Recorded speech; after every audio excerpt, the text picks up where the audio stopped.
During our divorce hearing, my wife smirked and said, "I'm taking 70% of your millions, including your father's estate."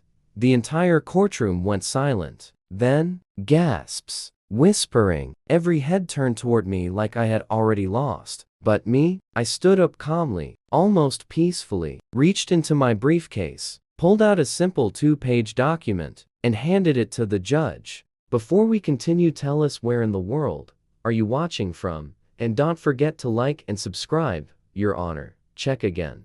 The judge skimmed the papers, stopped, looked at my wife, then leaned back and started laughing. And that's when everything changed. "My name is Paul Lime, 32. I run a construction equipment rental company in Phoenix, Arizona. But this story isn't about business. It's about betrayal, planning, and the lesson my father taught me before he died. Son, trust must be earned, but legal protection must be built.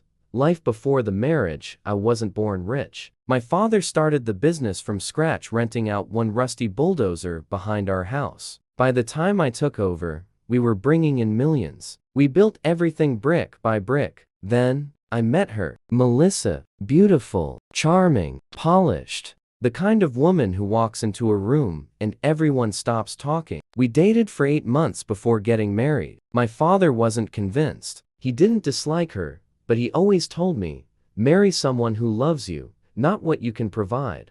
I shrugged it off. Love blinds you. Or maybe I was lonely. Either way, I ignored the warning. The early signs for the first year, things seemed perfect. Cooking together, traveling, laughing, growing the business. Then, slowly, the cracks. She wanted to know every detail about the company. She asked about my father's estate more than she asked about my day. She kept reminding me to put everything in both our names. My father would have raised an eyebrow so high it would have left his forehead. My father's warning 6 months before he died.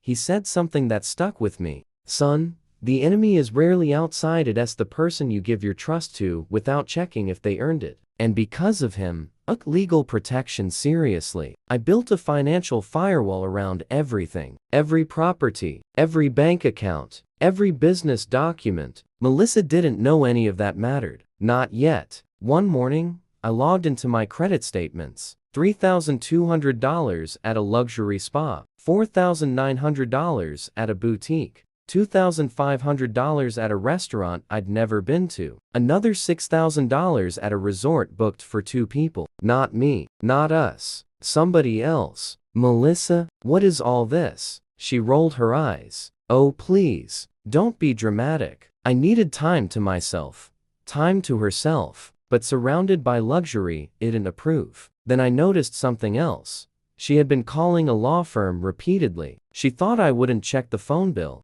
She thought I wouldn't notice. But I wasn't raised to be anybody's fool. The discovery: I hired a private investigator. 1 week later, he delivered a folder full of pictures and screenshots. Her lunches weren't lunches. Her me time wasn't alone. Her lawyer calls were about divorce strategy. She wanted to wipe me clean, destroy everything my father and I built, and take more than half. So I smiled, because finally, the warning signs made sense. The document 3 months earlier, during a romantic weekend, I convinced her to sign what she believed was a routine tax document. But it wasn't. It was a post-nuptial agreement, drafted by the best asset protection attorney in Arizona. And the only reason she signed it? I told her we couldn't update our mortgage without it. And she signed it without reading a single line. She thought she was too smart to get tricked. Turns out, pride makes people blind. The day of the hearing, she walked into the courtroom like it was a fashion show. Designer dress, diamond bracelets, shoes she couldn't afford even with her fantasies. All but using my credit card. Her friends filled the back seats, whispering, "I hope she gets everything. He deserves it. She's going to be rich." Melissa gave me a little smirk like a snake before it strikes. Melissa with arrogance. "I want 70% of his assets. All properties, all bank accounts, and his father's estate." Gasps everywhere. Her lawyer looked proud. She looked victorious. Until I stood up. Calmly, "Your Honor, I think you should see this." I handed him the 2 pages. He read the first line. His eyebrows lifted. He read the second. He smirked. By the third, he was laughing so hard he had to put the paper down. Judge, Mrs. Lime, did you sign this document? Melissa's smile vanished. WHAT document? I never signed any document, but it's your signature. Notarized, dated, and legally binding, the judge said. She looked at me, eyes wide, face pale. She knew. She remembered the mortgage paper.